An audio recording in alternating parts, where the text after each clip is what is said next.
Hi children, welcome back to Social Plus. Today we are mainly focusing on two topics. The first one is Vijayanagara Empire and the second one is Maratha administration.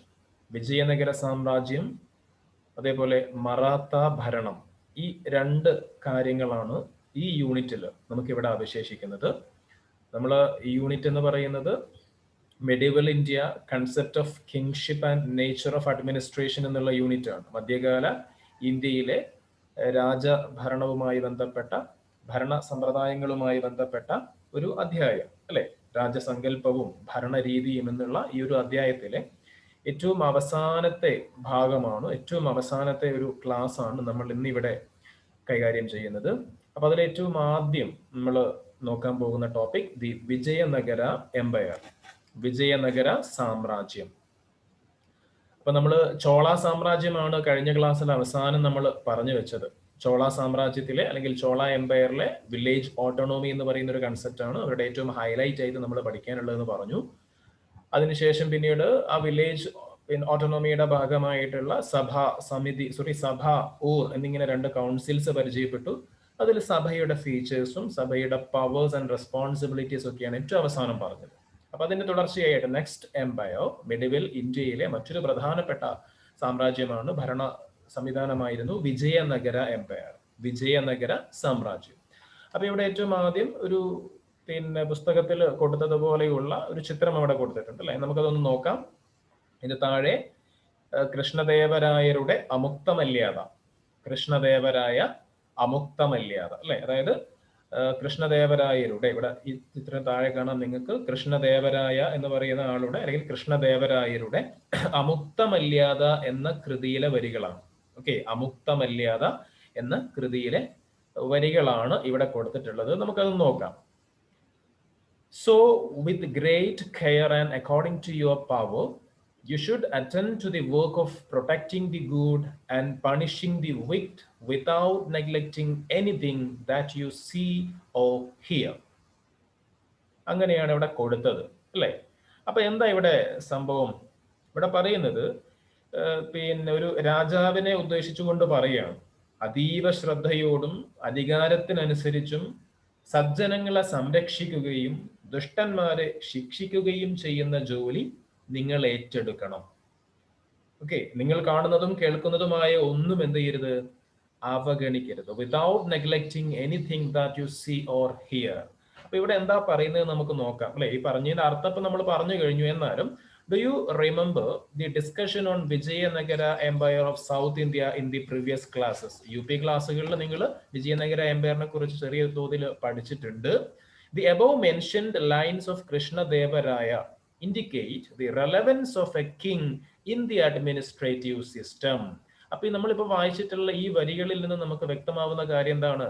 The relevance of a king in the administrative system. ഒരു ഭരണ സംവിധാനത്തിൽ രാജാവിന്റെ പ്രാധാന്യം, രാജാവിന്റെ പ്രസക്തിയാണ് ഈ വരികളിൽ നിന്നും നമുക്ക് വ്യക്തമാവുന്നത് അല്ലെ. നമുക്കൊന്നുകൂടി നോക്കാം എന്താണ് ഇവിടെ പറയുന്നത് എന്നുള്ളത്. So with great care and according to your power, you should attend to the work of protecting the good and punishing the wicked without neglecting anything that you see or hear. അതായത് രാജാവ് ചെയ്യേണ്ടത് പറയാണ്, രാജാവ് എങ്ങനെയായിരിക്കണം എന്ന് പറയാണ്. അതായത് അതീവ ശ്രദ്ധയോടുകൂടി തന്റെ അധികാരങ്ങൾ ഉപയോഗിച്ച് എന്ത് ചെയ്യണം, സജ്ജനങ്ങളെ, നല്ല മനുഷ്യന്മാരെ സംരക്ഷിക്കണം, തെറ്റ് ചെയ്യുന്നവരെ ശിക്ഷിക്കുകയും വേണം. ആര്? രാജാവ്. മാത്രമല്ല രാജാവ് കേൾക്കുന്നതും കാണുന്നതുമായിട്ടുള്ള ഒന്നിനെയും എന്ത് ചെയ്യരുത്, അവഗണിക്കരുത്. എല്ലാത്തിനെയും അതിന്റെ ഗൗരവത്തിൽ എടുത്തുകൊണ്ട് തന്നെ രാജ്യഭരണം നടത്തണം. അതീവ ശ്രദ്ധയോടുകൂടി രാജ്യഭരണം നടത്തേണ്ട ആളാണ് രാജാവ് എന്നൊക്കെയാണ് ആര് പറയുന്നത്? കൃഷ്ണദേവരായ ഇവിടെ അമുക്തമല്യാതയിൽ പറയുന്നത്. ഇനി centralised administration prevailed in the Vijayanagara empire. നമ്മൾ സൽത്തനത്തിലും മുഗൾ എംപയറിലും ഒക്കെ പറഞ്ഞതുപോലെ ഈ വിജയനഗര എംപയറിലും എന്താണ്? സെൻട്രലൈസ്ഡ് അഡ്മിനിസ്ട്രേഷൻ, കേന്ദ്രീകൃത ഭരണം ഇവിടെയും ഉണ്ടായിരുന്നു. The king had the support of A strong army. രാജാവിന് എന്തുണ്ടായിരുന്നു? ഒരു മികച്ച സൈന്യത്തിന്റെ പിൻബലം കൂടി ഉണ്ടായിരുന്നു, ഒരു മികച്ച സൈന്യവും കൂടി ഉണ്ടായിരുന്നു. To protect the country from enemies, to protect the country From the enemies, they constructed large forts. Fort എന്ന് പറഞ്ഞാൽ നമുക്കറിയാം കോട്ടകൾ എന്നാണ്. അപ്പൊ ശത്രുക്കളിൽ നിന്നും രാജ്യത്തെ സംരക്ഷിക്കാൻ വേണ്ടി വലിയ കോട്ടകള് അവര് നിർമ്മിച്ചിരുന്നു. വലിയ കോട്ട മതിലുകൾ അല്ലെങ്കിൽ കോട്ടകൾ നിർമ്മിച്ചിരുന്നു. The central administration of the Vijayanagara Empire was called Nayangara system and the local administration as the Ayyagar system. അപ്പൊ ഇവിടെ നമുക്ക് പഠിക്കാനുള്ള ഏറ്റവും ഇമ്പോർട്ടന്റ് ആയിട്ടുള്ള പോയിന്റ് ഇത് തന്നെയാണ്. നമ്മൾ കഴിഞ്ഞ ക്ലാസ്സിൽ ചോള അഡ്മിനിസ്ട്രേഷന്റെ ഏറ്റവും ഇമ്പോർട്ടന്റ് പോയിന്റ് അവരുടെ വില്ലേജ് ഓട്ടോണോമിയാണ് എന്ന് പറഞ്ഞു, ഗ്രാമ സ്വയംഭരണം. ഇവിടെ വിജയനഗര സാമ്രാജ്യത്തിന്റെ, വിജയനഗര എംപയറിന്റെ ഏറ്റവും വലിയ പ്രത്യേകത അവരുടെ സെൻട്രൽ അഡ്മിനിസ്ട്രേഷനും ലോക്കൽ അഡ്മിനിസ്ട്രേഷനും ഓരോ പ്രത്യേക പേരുകളിലാണ് അറിയപ്പെടുന്നത്. അപ്പൊ അതുമായി ബന്ധപ്പെട്ടാണ് നമുക്ക് ഇവിടെ ഏറ്റവും ഇമ്പോർട്ടന്റ് ആയിട്ട് പഠിക്കാനുള്ളത്. ഓക്കെ, അപ്പോ ഒന്നുകൂടി നോക്കാം. The central administration of Vijayanagara empire was called Nayankara system. Okay, central administration, കേന്ദ്ര ഭരണം അറിയപ്പെടുന്നത് ഏത് പേരിലാണ്? നായങ്കര സമ്പ്രദായം എന്ന പേരിലാണ്, നായങ്കര സിസ്റ്റം. ഇനി ലോക്കൽ അഡ്മിനിസ്ട്രേഷൻ ആണെങ്കിലോ അവരുടെ പ്രാദേശിക ഭരണം, വിജയനഗര സാമ്രാജ്യത്തിലെ പ്രാദേശിക ഭരണം അറിയപ്പെടുന്നത് അയ്യഗാർ സിസ്റ്റം എന്ന പേരിലാണ്. അയ്യങ്കാർ അല്ല, അയ്യഗാർ, അയ്യഗാർ സിസ്റ്റം അല്ലെങ്കിൽ അയ്യഗാർ സമ്പ്രദായം എന്ന പേരിലാണ്. അപ്പോ ഈ രണ്ട് സിസ്റ്റം, ഈ രണ്ട് കാര്യങ്ങളും നമുക്ക് ഇവിടെ ചെറുതായിട്ടൊന്ന് വിശദമാക്കാനുണ്ട്, എക്സ്പ്ലെയിൻ ചെയ്യാനുണ്ട്. അപ്പൊ നമുക്ക് അതിലേക്ക് കിടക്കാം അല്ലെ. അപ്പൊ അവരുടെ സെൻട്രൽ, വിജയനഗര എംപയറിന്റെ സെൻട്രൽ അഡ്മിനിസ്ട്രേഷൻ അറിയപ്പെടുന്നത് നായങ്കര സിസ്റ്റം എന്നാണ്. അപ്പൊ നമുക്ക് നോക്കാം എന്താണ് നായങ്കര സിസ്റ്റം, നായങ്കര സമ്പ്രദായം എന്താണ്. ശ്രദ്ധിക്കുക. The king was the head of central administration of Vijayanagara empire. നമ്മൾ നേരത്തെ പറഞ്ഞു കഴിഞ്ഞു, വിജയനഗര സാമ്രാജ്യത്തില് കേന്ദ്ര ഭരണത്തിന്റെ തലവനാരാ? അത് രാജാവ് തന്നെയാണ്. And there were ministers and royal officers to assist the king in administration. എല്ലാ രാജഭരണത്തിലും ഉള്ളതുപോലെ ഇവിടെയും രാജാവിനെ സഹായിക്കാൻ ആരുണ്ട്? മന്ത്രിമാരുണ്ട്, അതേപോലെ കുറെ ഉദ്യോഗസ്ഥന്മാരുണ്ട്. ഇവരൊക്കെ രാജാവിനെ ഭരണത്തിൽ സഹായിച്ചിട്ടുണ്ട്. And there was only a small army under the direct control of the king. ഇവിടെ ശ്രദ്ധിക്കണം, രാജാവിന്റെ നേരിട്ടുള്ള കൺട്രോൾ, നേരിട്ടുള്ള നിയന്ത്രണത്തിൽ ഒരു ചെറിയ സൈന്യം മാത്രമാണ് ഉണ്ടായിരുന്നത്. There was only a small army under the direct control of the king. രാജാവിന്റെ നേരിട്ടുള്ള നിയന്ത്രണത്തിൽ ഒരു ചെറിയ സൈന്യം മാത്രമാണ് ഉണ്ടായിരുന്നത്. അപ്പൊ ഒരു ചെറിയ സൈന്യത്തെ നിലനിർത്തിക്കൊണ്ട് രാജ്യം ഭരിക്കുക എന്ന് പറഞ്ഞാൽ ബുദ്ധിമുട്ടാണ്. ഓക്കെ, ഇവിടെ പറഞ്ഞത് രാജാവിന്റെ ഡയറക്റ്റ് കൺട്രോളിൽ ഒരു ചെറിയ സൈന്യം മാത്രമേ ഉള്ളൂ. അപ്പോൾ ഇൻഡയറക്റ്റ് ആയിട്ട് വേറെ ഉണ്ട്, അവിടെ ഒരു ധ്വനി വരുന്നുണ്ട്, നോക്കാം. The provincial governors maintained fixed number of soldiers of their own. ശ്രദ്ധിക്കണം, അപ്പൊ ബാക്കിയുള്ള പട്ടാളൊക്കെ എവിടെയുള്ളത്? The provincial governors maintained fixed number of soldiers of their own. അതായത് പ്രൊവിൻഷ്യൽ ഗവർണേഴ്സ്, അതായത് ഓരോ പ്രവിശ്യകളിലെ, ഓരോ പ്രദേശങ്ങളിലെ പ്രവിശ്യകളിലെ ഗവർണർമാർ അവരുടേതായിട്ടുള്ള നിശ്ചിത സൈന്യത്തെ സംരക്ഷിച്ചു നിലനിർത്തിയിരുന്നു അവരുടെ കീഴിൽ. ഓരോ പ്രൊവിൻഷ്യൽ ഗവർണർമാരും ഓരോ പ്രവിശ്യ ഗവർണർമാരും എന്ത് ചെയ്തിട്ടുണ്ട്? അവരുടേതായിട്ടുള്ള ഒരു സൈന്യത്തെ മെയിൻറ്റെയിൻ ചെയ്ത് പോന്നിട്ടുണ്ട്. അപ്പൊ രാജാവിന്റെ കയ്യിൽ നേരിട്ട് വളരെ കുറച്ച് ആൾക്കാരേ ഉള്ളൂ, പക്ഷെ പ്രൊവിൻഷ്യൽ ഗവർണർമാരുടെ കീഴിൽ കുറെ സൈനികര് വേറെ ഓരോ ഭാഗത്തായിട്ട് കിടക്കുന്നുണ്ട്. And they provided the service of the army to the king whenever necessary. അപ്പൊ ഈ പ്രൊവിൻഷ്യൽ ഗവർണർമാർ എന്ത് ചെയ്തിട്ടുണ്ട്? രാജാവിന് എപ്പോഴൊക്കെ സൈന്യത്തെ ആവശ്യമായി വന്നിട്ടുണ്ടോ അന്നേരമൊക്കെ അവരുടെ സൈന്യത്തെ രാജാവിന് വേണ്ടി വിട്ടുകൊടുത്തിട്ടുണ്ട്. ഓക്കെ, അപ്പൊ അടിസ്ഥാനപരമായി അതൊക്കെ രാജ്യത്തെ സൈന്യം തന്നെയാണ്. പക്ഷെ രാജാവിന്റെ ഡയറക്റ്റ് കൺട്രോളിൽ വളരെ ഒരു സ്മോൾ ആർമി മാത്രമാണ്. ബാക്കിയോ provincial governors maintained fixed number of soldiers of their own. അവരുടെ കീഴിൽ അവർ മെയിൻറ്റെയിൻ ചെയ്തിട്ടുണ്ട്. As they were also military heads, the king awarded them with the title of Nayak along with a specific area of land. ശ്രദ്ധിക്കണം, നമ്മുടെ സിസ്റ്റത്തിന്റെ പേരെന്താണ്? സമ്പ്രദായത്തിന്റെ പേര് Nayankara system, Nayankara സമ്പ്രദായം എന്നാണ് അല്ലെ. അപ്പൊ ഇനി ഒരു സെന്റൻസ് വായിക്കുക. As they were also military heads, the king awarded them with the title of Nayak along with a specific area of land. അതായത് ഇവര് സൈനിക മേധാവികൾ കൂടിയാണ് അല്ലെ. ഈ പ്രൊവിൻഷ്യൽ ഗവർണർമാർ എന്തും കൂടിയാണ്? മിലിറ്ററി ഹെഡ്സ് ആണ്. അതായത് നമ്മൾ പറഞ്ഞല്ലോ അവരുടെ കയ്യിൽ സൈനികരുണ്ടെന്ന്. അപ്പൊ അവർ മിലിറ്ററി ഹെഡ്സ് കൂടിയാണ്, അതായത് സൈനിക മേധാവികൾ കൂടിയാണ്. അപ്പൊ ഇവർക്ക് രാജാവ് ഒരു പ്രത്യേക ടൈറ്റിൽ കൊടുത്തു. ആ ടൈറ്റിലാണ് എന്ത്? ഒരു പ്രത്യേക പദവി കൊടുത്തു. ആ പദവിയാണ് നായക് എന്നുള്ള ടൈറ്റിൽ, നായക് എന്നുള്ള പദവി. കൂട്ടത്തിൽ along with a specific area of land, അവർക്ക് എന്തും കൊടുത്തു? നിശ്ചിത ഭൂമിയും അവർക്ക് നൽകി. അവിടുത്തെ ടാക്സ് പിരിച്ച് ഉപയോഗിക്കാനൊക്കെ വേണ്ടിയിട്ട് കുറച്ച് ഭൂമിയും അവർക്ക് കൊടുത്തു. അതേപോലെ തന്നെ നായക് എന്നുള്ള നായക് എന്നുള്ള ക്യാപ്റ്റൻ എന്നൊക്കെ നമ്മൾ പറയാറുണ്ടല്ലോ, അതേപോലെ ഒരു പദവി, നായക് എന്നുള്ള ഒരു പദവിയും ഒരു ടൈറ്റിലും ആർക്ക് കൊടുത്തു? ഈ പ്രൊവിൻഷ്യൽ ഗവർണർമാർക്ക് രാജാവ് കൊടുത്തു. നായക് എന്നുള്ള ആ ഒരു title. So this system that prevailed at the center was known as Nayankara system. അപ്പൊ അങ്ങനെയാണ് നായക് എന്നുള്ള പദവി കിട്ടിയത് കൊണ്ടാണ് കേന്ദ്രത്തിൽ നിലനിന്നിരുന്ന അല്ലെങ്കിൽ സെൻട്രൽ ലെവലിൽ നിലനിന്നിരുന്ന ഈ ഒരു ഭരണരീതിയെ നായങ്കര സമ്പ്രദായം, നായങ്കര സിസ്റ്റം എന്ന് അറിയപ്പെട്ടത്. അപ്പൊ ഇതാണ് വിജയനഗര എംപയറിലെ സെൻട്രൽ അഡ്മിനിസ്ട്രേഷനുമായി ബന്ധപ്പെട്ട് പഠിക്കാനുള്ളത്. Central administration in Vijayanagara Empire was called as Nayangara system. അപ്പൊ അതിന്റെ വിശദാംശങ്ങളാണ് നമ്മളിപ്പോ പറഞ്ഞു കഴിഞ്ഞത്. അപ്പൊ ആരാണ്, എങ്ങനെയാണ് നായങ്കര കിട്ടിയെന്നൊക്കെ നമ്മളിപ്പോ നോക്കി അല്ലെ. പ്രൊവിൻഷ്യൽ ഗവർണേഴ്സിന് രാജാവ് കൊടുത്തിട്ടുള്ള ടൈറ്റിൽ ആണ് എന്ത്? നായക് എന്നുള്ള ടൈറ്റിൽ. അപ്പൊ അതുകൊണ്ട് തന്നെ ഈ ഒരു സിസ്റ്റം അറിയപ്പെട്ടത് നായങ്കര സിസ്റ്റം എന്ന പേരിലാണ്.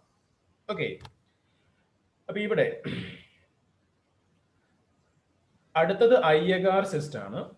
അതിലേക്ക് പോകുന്നതിന് മുമ്പ് നിങ്ങൾക്ക് ഇവിടെ ഒരു റൈറ്റ് സൈഡിൽ ഒരു ബോക്സ് കാണാം, the dynasties of Vijayanagara Empire.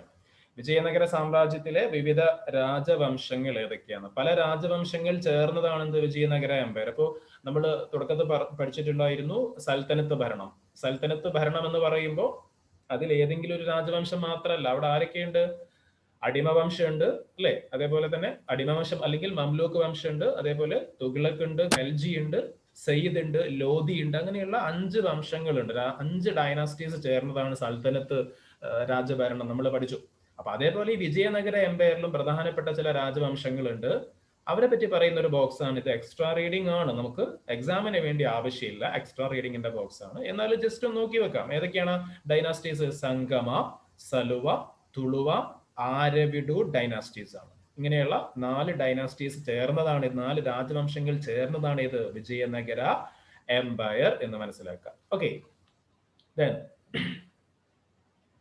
നമ്മളിപ്പോ തുടക്കത്തിൽ പറഞ്ഞല്ലോ, ഒരു കൃഷ്ണദേവരായ അല്ലെ, അമുക്തമല്യാതെ എഴുതിയിട്ടുള്ള കൃഷ്ണദേവരായ നമ്മളിവിടെ പറഞ്ഞു. അപ്പോ അദ്ദേഹത്തിന്റെ സ്റ്റാച്യു ഇവിടെ നിങ്ങൾക്ക് കാണാം. അദ്ദേഹം ഏത് ഡൈനാസ്റ്റിയിലാണ് എന്നും ഇവിടെ പറയുന്നുണ്ട്. ഇവിടെ പറയുന്നു Krishnadevaraya was the ruler of Tuluva dynasty. Tuluva രാജവംശത്തിൽപ്പെട്ട ആളായിരുന്നു അദ്ദേഹം. അപ്പോ അത് കഴിഞ്ഞു. നായങ്കര സമ്പ്രദായം, നായങ്കര സിസ്റ്റം നമ്മൾ പറഞ്ഞു കഴിഞ്ഞു. ഇനി നെക്സ്റ്റ് വൺ അയ്യഗാർ സിസ്റ്റം ആണ്, അയ്യഗാർ സമ്പ്രദായം.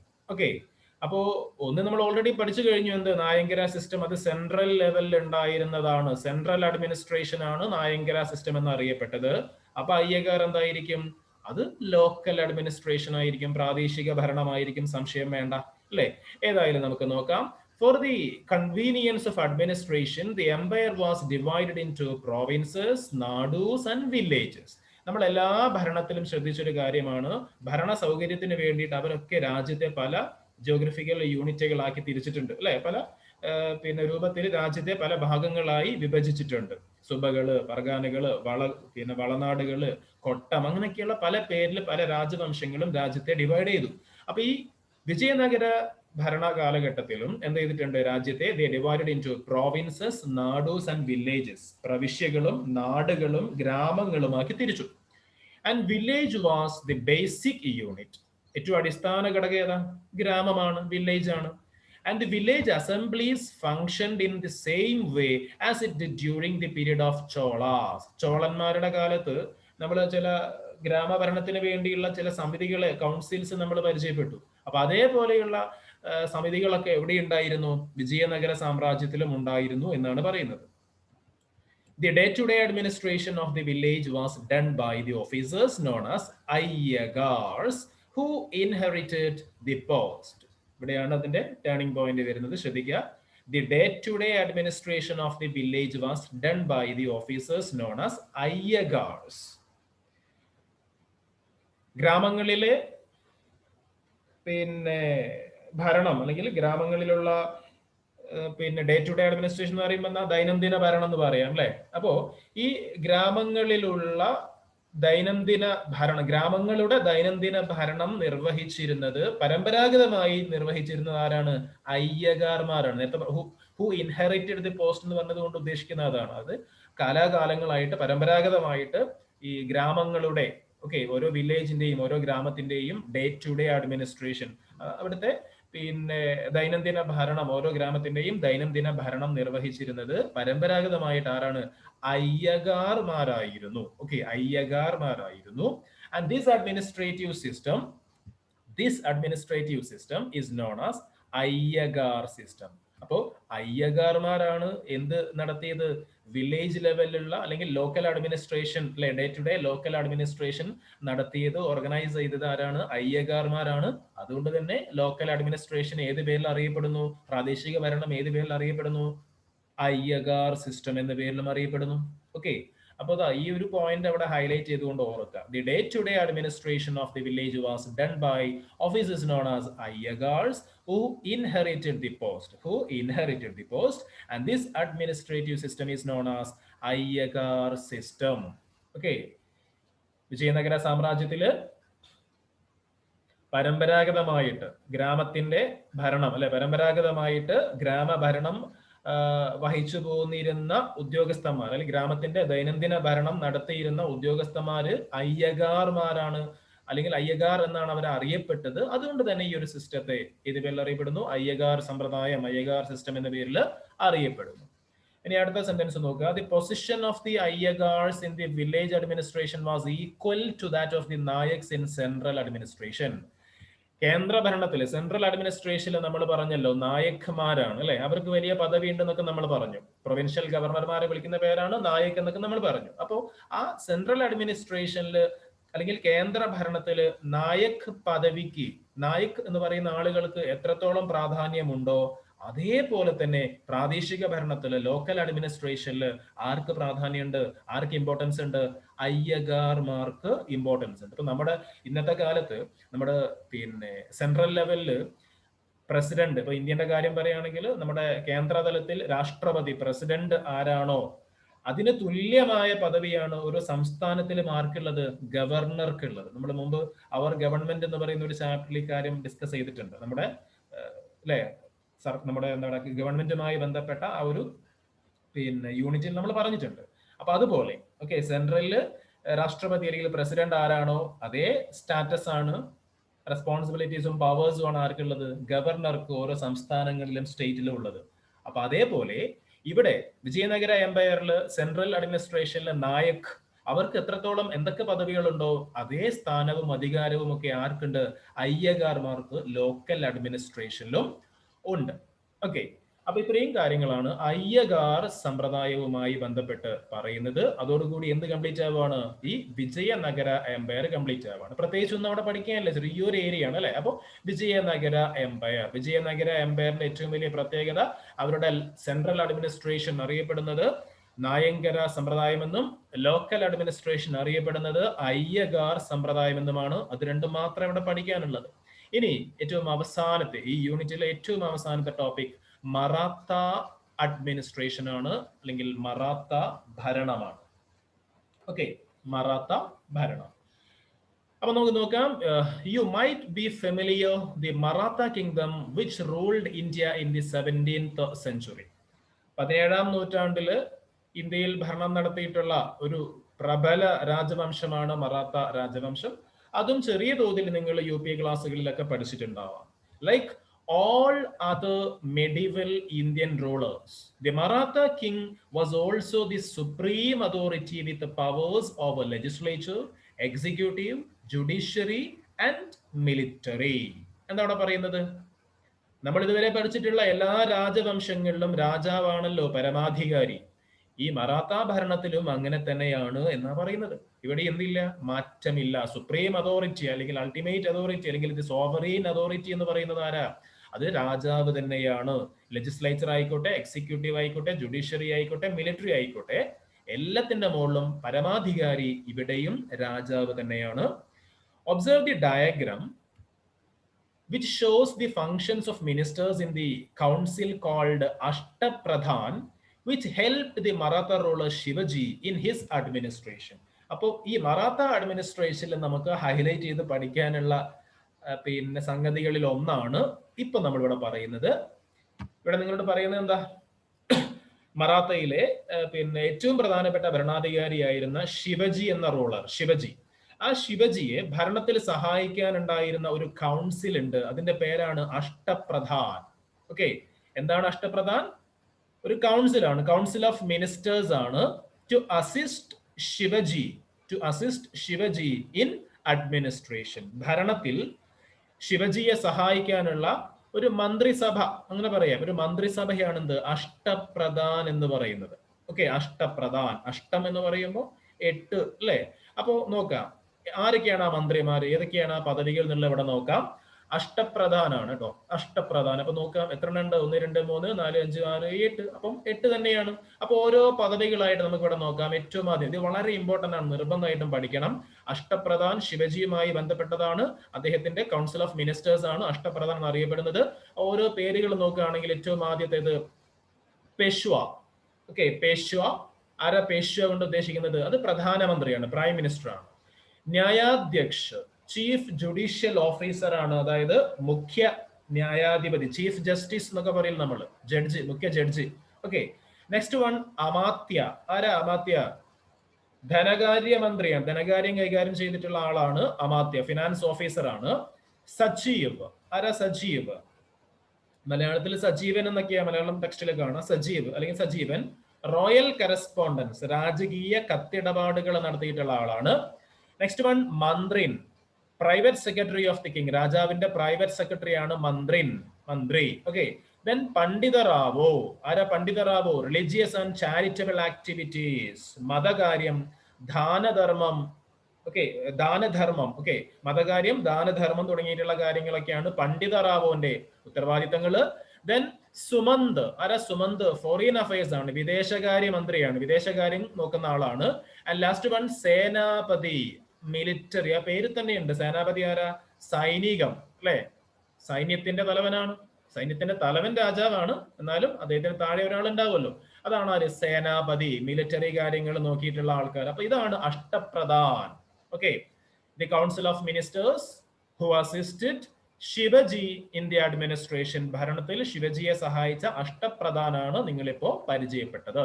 പേഷ്വ, ന്യായാധ്യക്ഷ്, അമാത്യ, സജീവ്, മന്ത്രിൻ, പണ്ഡിതറാവു, സുമന്ത്, സേനാപതി. ഓരോന്നിന്റെയും മീനിങ്ങും കൂടി നിങ്ങൾ പഠിച്ചു വെക്കണം. വളരെ വളരെ ഇമ്പോർട്ടന്റ് ആയിട്ടുള്ള ഒരു ഏരിയ ആണ് ഇത്. ഇനി ഈ യൂണിറ്റിലെ ഏറ്റവും അവസാന ഭാഗത്തേക്ക് കിടക്കാണ്. ഈ മറാത്ത എംപയറിന്റെ തന്നെ ഏറ്റവും അവസാനം. From this, it can be understood that the central administration had the support of an elaborate ministry. ഒരു വലിയ മന്ത്രിസഭ ഇവിടെ ഉണ്ടായിട്ടുണ്ട് നമ്മൾ മനസ്സിലാക്കി. The ministers were the mere advisors of the king. രാജാവിന്റെ ഉപദേശകര് മാത്രമാണ് കേട്ടോ, അഡ്വൈസേഴ്സ് മാത്രമാണ്. കാര്യങ്ങളൊക്കെ നടപ്പിലാക്കണോ, തീരുമാനിക്കണം, അന്തിമ തീരുമാനം ആർക്കാ? രാജാവിനാണ്. And their office was not hereditary. മന്ത്രിമാർക്ക് പിന്നെ അവരുടെ പദവികൾ എന്തല്ല? പാരമ്പര്യമായിട്ട് കിട്ടിയതല്ല, നോട്ട് ഹെറിഡിറ്ററി. രാജാവിന് എപ്പോൾ വേണമെങ്കിലും ആളെ മാറ്റാം. Let's discuss some other features of Maratha administration. Maratha ഭരണത്തിന്റെ മറ്റു ചില പ്രത്യേകതകൾ കൂടി നമുക്ക് നോക്കാം. There was an espionage to observe various officers and state affairs. അതായത് എന്തുണ്ടായിരുന്നു? ഉദ്യോഗസ്ഥരെ കുറിച്ചും രാജ്യകാര്യങ്ങളെ കുറിച്ചൊക്കെ മനസ്സിലാക്കാൻ ഒരു ശക്തമായിട്ടുള്ള രഹസ്യാന്വേഷണ സംവിധാനം, ഒരു സ്പൈ നെറ്റ്വർക്ക്. എസ്പിയോണേജ് മീൻസ് ഒരു സ്പൈ നെറ്റ്വർക്ക് ഉണ്ടായിരുന്നു, ഒരു രഹസ്യാന്വേഷണ വിഭാഗം എവിടെ ഉണ്ടായിരുന്നു? മറാത്ത ഭരണത്തിൽ ഉണ്ടായിരുന്നു. അതേപോലെ ലോക്കൽ അഡ്മിനിസ്ട്രേഷൻ വാസ് പ്രിവെയിൽഡ്. ഇവിടെയും എന്തുണ്ട്?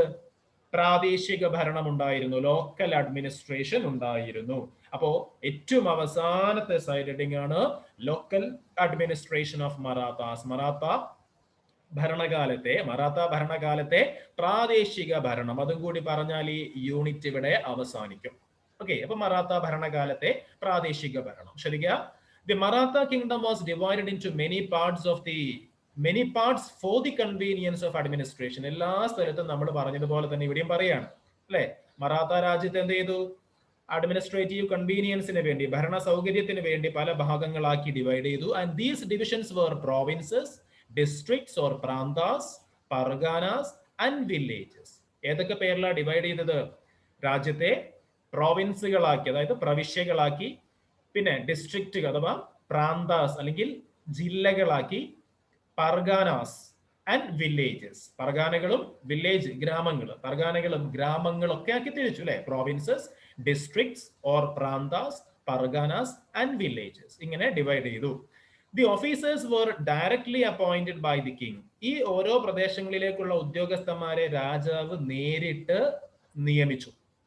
The country was further divided into Swarajya and Moghalai. വളരെ ഇമ്പോർട്ടന്റ് ആണ്, 1 മാർക്കിന് ചോദിക്കുന്ന കാര്യമാണ്. The country was, the Maratha empire was further divided into 2. Maratha സാമ്രാജ്യത്തെ വീണ്ടും 2 രൂപത്തിൽ തരം തിരിച്ചിട്ടുണ്ട്, അല്ലെങ്കിൽ 2 രൂപത്തിൽ തരം തിരിക്കാം. എങ്ങനെയൊക്കെയാ? സ്വരാജ്യ and Mughlai. Swarajya and Mughlai. എന്താ വ്യത്യാസം? ശ്രദ്ധിക്കുക. The Swarajya was the territories of Marathas, whereas the Moghalai was the regions annexed to the kingdom. അതാണ് ഡിഫറൻസ്, മാറിപ്പോകരുത്, ഇമ്പോർട്ടന്റ് ആണ്. സ്വരാജ്യ, മൊഗളൈ എന്നിങ്ങനെ മറാത്ത സാമ്രാജ്യത്തെ 2 പ്രദേശങ്ങളാക്കി, 2 ഭാഗങ്ങളാക്കി തിരിച്ചിട്ടുണ്ട്.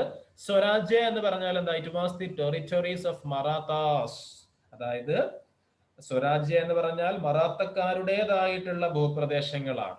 ആദ്യമേ മറാത്തക്കാരുടേതായിട്ടുള്ള ഭൂപ്രദേശങ്ങളാണ് ഇത് സ്വരാജ്യ. സ്വന്തം രാജ്യം എന്നുള്ള രൂപത്തിൽ ഓർക്കുക, സ്വരാജ്യ സ്വന്തം പ്രദേശം തന്നെയാണ്. വറാസ് മൊഗളൈ എന്ന് പറയുന്നതോ, Mughlai was the regions annexed to the kingdom. അതായത് മറ്റുള്ളവരിൽ നിന്നൊക്കെ ആക്രമിച്ച് മറാത്ത സാമ്രാജ്യത്തോട് കൂട്ടിച്ചേർത്ത പ്രദേശങ്ങൾ ഉണ്ടാവുമല്ലോ, അനെക്സ് ചെയ്ത കൂട്ടിച്ചേർത്ത പ്രദേശങ്ങളാണ് ഇത് മൊഗളൈ റീജിയൻ എന്നറിയപ്പെടുന്നത്. അപ്പൊ സ്വരാജ്യ ആദ്യമേ സ്വന്തം ടെറിറ്ററിയാണ്, മൊഗളൈ അനെക്സ്ഡ് റീജിയൻസ് ആണ്, കൂട്ടിച്ചേർത്ത പ്രദേശങ്ങളാണ്. In addition to the land tax collected from Maratha country, that is Swarajya, 2 kinds of taxes, Chaut and Sardeshmukhi, were collected from the annexed regions. വളരെ ഇമ്പോർട്ടന്റ് ആയിട്ടുള്ള 1 മാർക്കിന് വരുന്ന ഒരു ഭാഗം തന്നെയാണ് ഈ സെന്റൻസ് കേട്ടോ. 2 ടാക്സിന്റെ പേര് അവിടെ പറഞ്ഞല്ലോ. അതായത് മറാത്ത രാജ്യത്ത് നിന്ന്, അതായത് സ്വരാജ്യ, അതാണല്ലോ മറാത്തക്കാരുടേതായിട്ടുള്ള പ്രദേശം, ആദ്യമുള്ള പ്രദേശം. അപ്പൊ അവിടുന്ന് ചില ടാക്സുകളൊക്കെ അവർ കളക്ട് ചെയ്തിട്ടുണ്ട്. ആ ടാക്സുകൾ കൂടാതെ മൊഗളൈ റീജിയൻ, അനെക്സ് ചെയ്തിട്ടുള്ള കൂട്ടിച്ചേർത്തിട്ടുള്ള മൊഗളൈ പ്രദേശത്ത് നിന്ന് ഇവർ പിരിച്ചെടുത്തിട്ടുള്ള 2 ടാക്സുകളാണ് ചൗത്ത് ആൻഡ് സർദേശ് മുഖി. വളരെ ഇമ്പോർട്ടന്റ് ആണ്. Chauth and Sardeshmukhi were 2 taxes collected from Mughlai region. Mughlai പ്രദേശത്ത് നിന്ന് അല്ലെങ്കിൽ അനെക്സ്ഡ് റീജിയൻ, കൂട്ടിച്ചേർത്ത പ്രദേശങ്ങളിൽ നിന്നും പിരിച്ചെടുത്ത 2 നികുതികളാണ് Chauth and Sardeshmukhi. Okay, നല്ല പേരുകളാ, നമുക്ക് ഓർത്ത് വെക്കാൻ പറ്റുന്ന നല്ല പേരുകളാ അല്ലെ, ചൗത്ത്, സർദേശ് മുഖി. അപ്പോ ഇത്രയും കാര്യങ്ങളാണ് നമുക്ക് മറാത്ത അഡ്മിനിസ്ട്രേഷനുമായി ബന്ധപ്പെട്ട് ഇവിടെ പഠിക്കാനുള്ളത്. ഓക്കെ, കാര്യമായിട്ടൊന്നുമില്ല. ആകെ എന്തൊക്കെയാണുള്ളത്? മറാത്ത അഡ്മിനിസ്ട്രേഷനിൽ ശിവജി ആയിരുന്നു ഫേമസ് റൂളർ. അദ്ദേഹത്തെ സഹായിക്കാനുള്ള ഒരു കൗൺസിൽ ഓഫ് മിനിസ്റ്റേഴ്സ് ഉണ്ട്, മന്ത്രിസഭയുണ്ട്. അതിന്റെ പേരാണ് അഷ്ടപ്രധാൻ. അഷ്ടപ്രധാനിലെ ഓരോ ആൾക്കാർ ആരൊക്കെയാണെന്നത് ഇവിടെ കൊടുത്തിട്ടുണ്ട്. അതിനുശേഷം പറഞ്ഞു ലോക്കൽ അഡ്മിനിസ്ട്രേഷൻ ഉണ്ടായിരുന്നു. ആ ലോക്കൽ അഡ്മിനിസ്ട്രേഷന്റെ ഭാഗമായിട്ട് രാജ്യത്തെ പ്രോവിൻസസും ഡിസ്ട്രിക്ട്സും പർഗാനാസും വില്ലേജസും ആക്കി തിരിച്ചു. കൂടാതെ സ്വരാജ്യ, മൊഗളൈ എന്നിങ്ങനെ 2 രൂപത്തിലും രാജ്യത്തെ ഡിവൈഡ് ചെയ്തു. സ്വരാജ്യ എന്ന് പറഞ്ഞാൽ എന്താണ്? ടെറിറ്ററീസ് ഓഫ് ദി മറാത്താസ് ആണ് സ്വരാജ്യ, അല്ലെങ്കിൽ മറാത്തക്കാരുടേതായ പ്രദേശങ്ങളാണ് സ്വരാജ്യ. മൊഗളൈ എന്ന് പറഞ്ഞാൽ അനെക്സ്ഡ് റീജിയൻസ് ആണ്, കൂട്ടിച്ചേർത്ത പ്രദേശങ്ങളാണ്.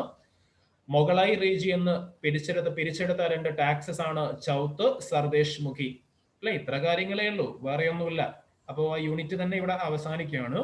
During the last conclusion പോലെ കൊടുക്കുന്നു. During the medieval period, many fundamental changes occurred in the administrative system of India. ഇന്ത്യയിൽ ഭരണ സമ്പ്രദായങ്ങൾ ഒരുപാട് അടിസ്ഥാനപരമായ മാറ്റങ്ങൾ മെഡിവൽ ഇന്ത്യയിൽ, മധ്യകാല ഇന്ത്യയിൽ ഉണ്ടായി. The administrative system implemented by the medieval rulers influenced the later administrative systems considerably. അതായത് ഈ മെഡിവൽ റൂളേഴ്സ്, മധ്യകാലത്തിലെ ഭരണാധികാരികൾ കൊണ്ടുവന്നിട്ടുള്ള ഭരണസമ്പ്രദായങ്ങളൊക്കെ പിൽക്കാലത്ത്, ഓക്കെ, ഇന്നത്തെ കാലത്തൊക്കെ പിൽക്കാലത്ത് പിൽക്കാലത്തുള്ള ഭരണരീതികളിലൊക്കെ നമുക്ക് കാണാവുന്നതാണ്, അതിനൊക്കെ ഇൻഫ്ലുവൻസ് ചെയ്തിട്ടുണ്ട് എന്നൊക്കെ പറഞ്ഞുകൊണ്ട് ജനറൽ ആയിട്ട് ഒരു കൺക്ലൂഷൻ കൊടുത്തുകൊണ്ട് ഈ ഒരു യൂണിറ്റ് ഇവിടെ അവസാനിക്കുകയാണ്. അപ്പൊ ഈ യൂണിറ്റിന്റെ ഹൈലൈറ്റ് ഇതാ ഇത്രയും കാര്യങ്ങൾ നമ്മൾ ഈ ഒരു യൂണിറ്റിൽ പരിശോധിച്ചതാണ് വിവിധ ക്ലാസ്സുകളിലായിട്ട്. സൽത്തനത്ത് റൂള് നമ്മൾ നോക്കി, അവരുടെ സെൻട്രൽ ഗവൺമെന്റും ലോക്കൽ അഡ്മിനിസ്ട്രേഷനും ഇക്ത സിസ്റ്റവും മാർക്കറ്റ് റിഫോംസ് ഒക്കെ നമ്മൾ നോക്കി. അതേപോലെ മുഗൾ ഭരണത്തില് central government, local administration, Din-i Ilahi, അക്ബറിന്റെ ദീനി ഇലാഹി, അതേപോലെ മാൻസബ്ദാരി, അക്ബറിന്റെ മാൻസബ്ദാരി സിസ്റ്റം, അതേപോലെ ജാഗീർദാരി സമ്പ്രദായം ഇതൊക്കെ നമ്മൾ നോക്കി. ചോള അഡ്മിനിസ്ട്രേഷനെ സംബന്ധിച്ച് അവരുടെ ഏറ്റവും വലിയ പ്രത്യേകത നമ്മൾ പറഞ്ഞു വില്ലേജ് ഓട്ടോണോമിയാണ്, ഗ്രാമ സ്വയംഭരണമാണ് പരിശോധിച്ചു. പിന്നെ ഇന്നത്തെ ക്ലാസ്സിൽ നമ്മൾ നോക്കിയത് വിജയനഗര എംപയർ ആണ്, വിജയനഗര റൂളാണ്. അതില് നായങ്കര സിസ്റ്റം സെൻട്രൽ അഡ്മിനിസ്ട്രേഷൻ ആണ്, അയ്യഗാർ സിസ്റ്റം ലോക്കൽ അഡ്മിനിസ്ട്രേഷൻ ആണ് നമ്മൾ നോക്കിക്കഴിഞ്ഞു. ഏറ്റവും അവസാനം മറാത്ത സാമ്രാജ്യത്തിൽ അഷ്ടപ്രധാൻ എന്ന് പറയുന്ന കൗൺസിൽ ഓഫ് മിനിസ്റ്റേഴ്സിനെ നമ്മൾ നോക്കി, അവരുടെ ലോക്കൽ അഡ്മിനിസ്ട്രേഷന്റെ കാര്യങ്ങളും നമ്മൾ പരിശോധിച്ചു. ഇത്രയും കാര്യങ്ങൾ Sultanate rule, Mughal rule, Chola rule, Vijayanagara rule, Maratha rule, ഇങ്ങനെയുള്ള 5 ഭരണ സംവിധാനങ്ങളാണ് നമ്മൾ ഈ ഒരു യൂണിറ്റില് ഇത്രയും ക്ലാസ്സുകളിലായിട്ട് പറഞ്ഞു കഴിഞ്ഞത്. അപ്പൊ എല്ലാവർക്കും കൃത്യമായിട്ട് കാര്യങ്ങളൊക്കെ മനസ്സിലായി എന്ന് വിചാരിക്കുന്നു. അപ്പൊ നമ്മൾ ഇന്നത്തെ ക്ലാസ് ഇവിടെ അവസാനിപ്പിക്കുകയാണ്. Okay, thank you.